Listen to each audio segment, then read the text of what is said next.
귀하신 예수님의 이름으로 기도합니다. 아멘. 오늘 우리에게 주시는 하나님의 말씀은 로마서 6장 8절에서 14절의 말씀입니다. 로마서 6장 8절에서 14절의 말씀입니다. 말씀 읽으실 때 제가 먼저 읽고 성도님들 교독하시고 마지막 14절 말씀은 함께 읽겠습니다. 만일 우리가 그리스도와 함께 죽었으면 또한 그와 함께 살 줄을 믿노니 이는 그리스도께서 죽은 자 가운데서 살아나셨음에 다시 죽지 아니하시고 사망이 다시 그를 주장하지 못할 줄을 알미로라. 그가 죽으심은 죄에 대하여 단번에 죽으심이요 그가 살아계심은 하나님께 대하여 살아계심이니 이와 같이 너희도 너희 자신을 죄에 대하여는 죽은 자요 그리스도 예수 안에서는 하나님께 대하여는 살아있는 자로 여길지어다. 그러므로 너희는 죄가 너희 죽을 몸을 지배하지 못하게 하여 몸의 사욕에 순종하지 말고 또한 너희 지체를 불의의 무기로 죄에게 내주지 말고 오직 너희 자신을 죽은 자 가운데서 다시 살아난 자 같이 하나님께 드리며 의의 무기로 하나님께 드리라. 14절입니다.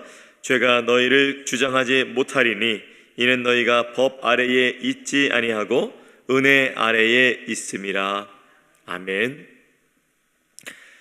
예전에 텍사스에서 제가 한 5년 전에 텍사스에 있었을 때 굉장히 큰 정전 사태가 있었습니다. 굉장히 많은 가정들이 겨울에 갑자기 모든 정전 불이 나가버리니까 참 크고 작은 일들이 많이 일어났습니다.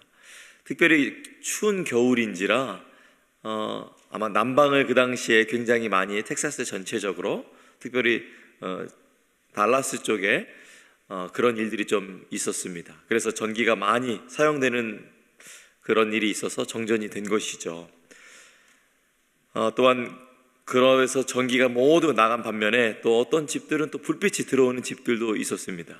뉴스에 보니까 이런 집들은 태양광 발전기를 통해서 여전히 불을 비치고 또한 추운 곳에 그런 온기를 잘 집안에 더할 수 있었다고 합니다. 그래서 이웃들은 불이 나간 집들은 아주 깜깜한 곳에 있었지만 그 불이 들어온 집 가운데로 또 모여들어서 함께 또 위로하고 또한 그 추위를 또 이겨냈다는 얘기를 그 당시에 겪었었던 적이 있습니다. 마찬가지로 여러분, 세상은 여전히 죄와 어둠 속에 있지만 그리스도인들은 하나님의 편에 서서 빛을 비추는 사람들입니다. 오늘 말씀 통해서 우리는 두 가지를 드릴 수가 있게 되는데요. 첫 번째는 우리는 죄에 대해서는 죽은 자요 하나님께 대하여서는 산 자라는 것입니다. 그리고 두 번째는 그러므로 우리 몸을 죄의 무기가 아니라 의의 무기로 드려야 된다는 것을 오늘 말씀이 말씀하고 있습니다. 먼저 8절에서 11절 말씀을 저는 묵상하며 이와 같은 것들을 보게 되었는데요. 먼저 8절 말씀에 바울은 이렇게 고백합니다. 만일 우리가 그리스도와 함께 죽었으면 또한 그와 함께 살 줄을 믿노니. 예수님의 죽음이 단순히 과거에 있던 사건으로 끝나지 않고 그분과 함께 죽은 우리는 이제 그분과 함께 살아가는 존재라는 것입니다. 이어서 9절 말씀에 이렇게 말씀합니다. 이에 그리스도께서 죽은 자 가운데서 살아나셨음에 다시 죽지 아니하시고 사망이 다시 그를 주장하지 못할 줄을 알미로라. 예수님의 부활하심으로 말미암아 더 이상 죽음의 지배를 받지 않죠. 영원한 생명을 선물로 받았기 때문입니다.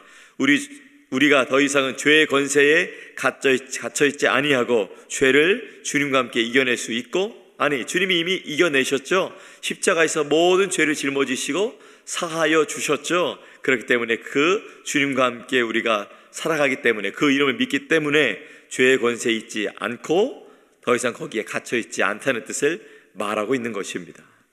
그리고 10절에 이어서 이렇게 말씀합니다. 그가 죽으심은 죄에 대하여 단번에 죽으심이요 그가 살아계심은 하나님께 대하여 살아계심이니. 쉽게 말씀드리자면 예수님의 죽으심은 모든 죄를 짊어지시고 한 번에 죽으심으로 말미암아 충분했고 그분의 부활은 영원한 생명으로 연결되었다는 뜻입니다. 마지막으로 바울은 이렇게 권면합니다. 이와 같이 너희도 너희 자신을 죄에 대하여는 죽은 자요 그리스도 예수 안에서는 그리스도 예수 안에서 하나님께 대하여는 살아있는 자로 여길지어다. 이게 바로 여러분의 정체성을 말씀해 주고 있습니다. 바로 여러분은 죄에 대하여서는 죽었고 하나님께 대해서는 산 자라는 것입니다.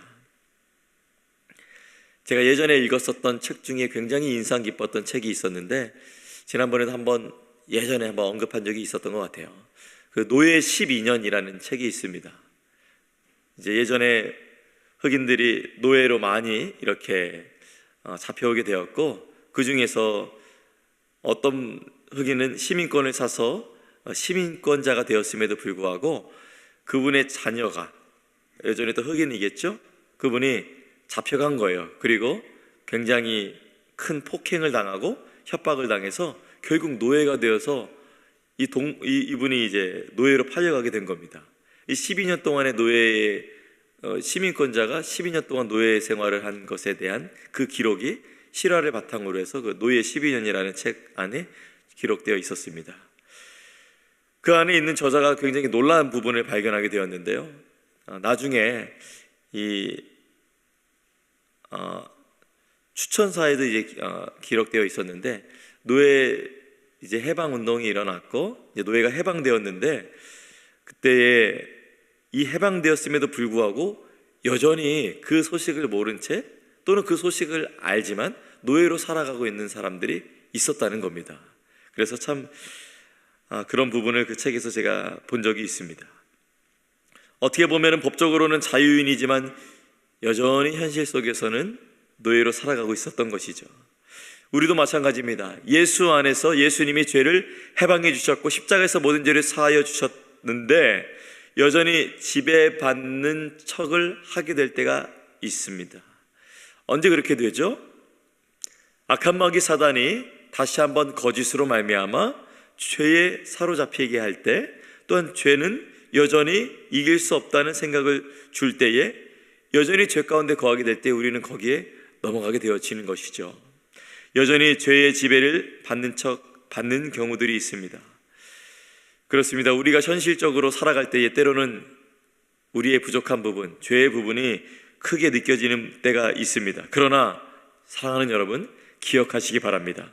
우리가 죄에 대하여서는 죽고 하나님께 살아있는 것이 된 것은 저와 여러분이 노력해서 얻은 결과가 아니라는 것입니다. 우리의 행위 때문에 그렇게 보여지는 것이 아니라는 것입니다. 이것은 예수님께서 이미 십자가에서 이루신 은혜로 덧입혀진 것입니다. 우리는 아무것도 하지 않았지만 그리스도 안에서 이미 새 생명을 선물로 받은 자입니다. 그저 믿기만 했는데 그 믿음으로 말미암아 모든 것을 여러분에게 주셨다는 것입니다. 그러므로 오늘 하루는 여러분이 애써서 죄를 이기려고 안간힘을 쓰는 삶이 아니라 이미 주어진 예수 그리스도의 은혜 안에서 넉넉히 이기시는 여러분이 되실 줄 믿습니다. 이제 바울은 한 걸음 더 나아갑니다. 단순히 죄에서 벗어나는 것이 아니라 우리의 몸을 들여서 의의 무기로 살아가라고 권면합니다. 우리의 몸을 하나님께 드려서 의의 무기로 살아가라고 권면합니다. 12절부터 14절 말씀, 그 중에 12절부터 13절 말씀 제가 읽어드립니다.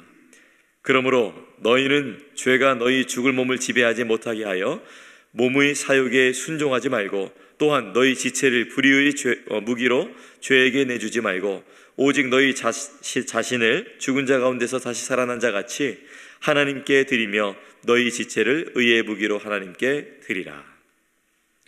여기서 너희 지체를 죄에게 내주지 말고 하나님께 의의 무기로 드리라고 말씀하고 있습니다.